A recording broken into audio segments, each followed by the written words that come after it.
Hello, my friend. This is Clyde. Knowledge is key. In Psalm 46 from verse 1 to 3 we read, God is our refuge and strength, an ever-present help in trouble. Therefore we will not fear, though the earth give way and the mountains fall into the heart of the sea, though its waters roar and foam and the mountains quake with their surging. That is why we have coaches. That is why we have financial advisors. That is why the president is surrounded by experts. That is why the pilot and not the flight attendant is in the cockpit. That is why you had such great teachers in school. What is it that these people have in common? They have knowledge.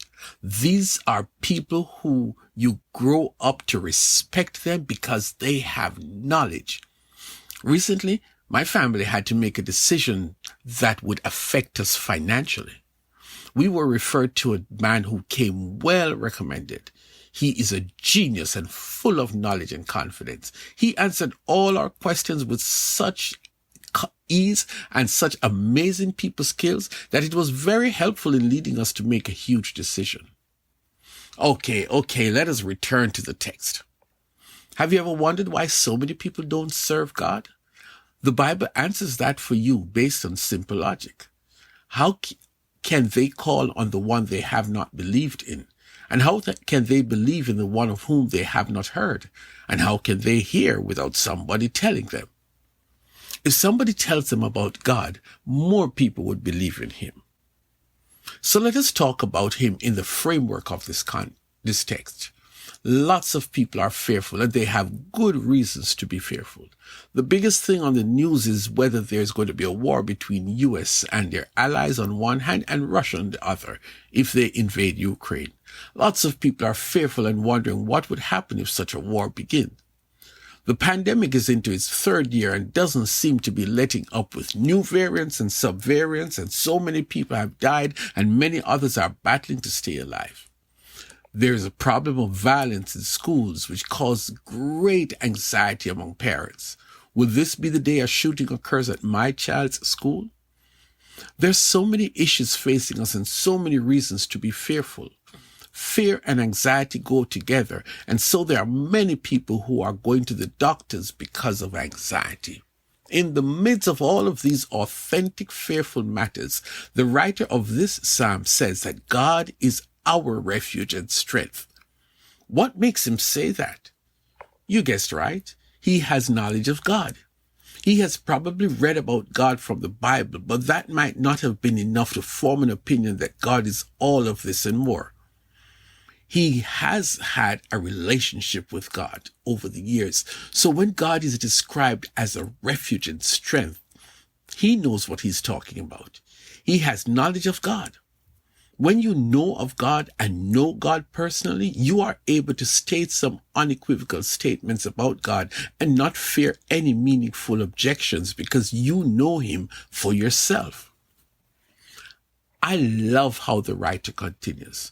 Not only is God a refuge and strength. Hold on. Just a minute, Buster. God is a refuge? Yes. God is a refuge, a safe place where you can run to and be safe as you escape terrible situations.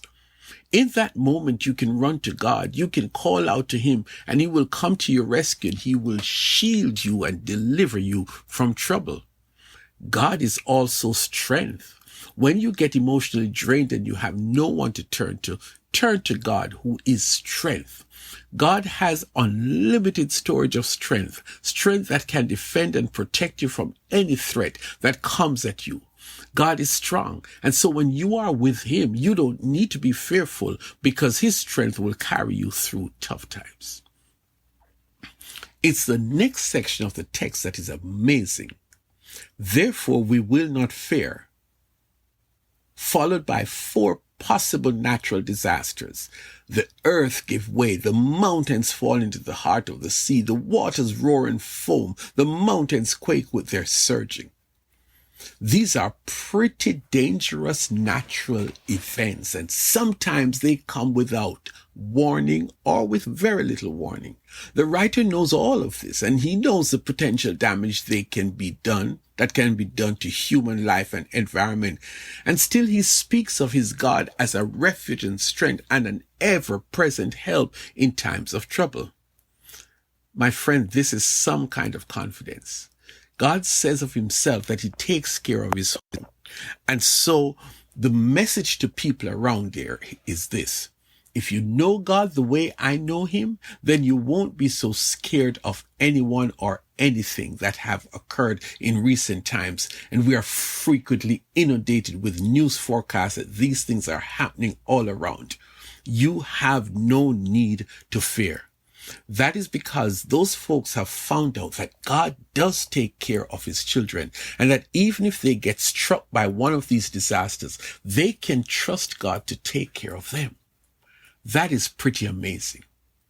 Now let me say something about God. God is in control, and because of that, God has no reason to function within the time that we give him. But there are times when he comes later than expected. And even then you can trust him to be able to take care of things before and after. Are you looking for assurance that your life is in control? Learn about him and trust him. I have first-hand knowledge of a God who loves me and cares for me all the time. And so that knowledge of God allows me to not get worried and fearful. It is such a precious position to be in. Knowledge of God is key. Personal knowledge of God allows you to trust him in times of trouble.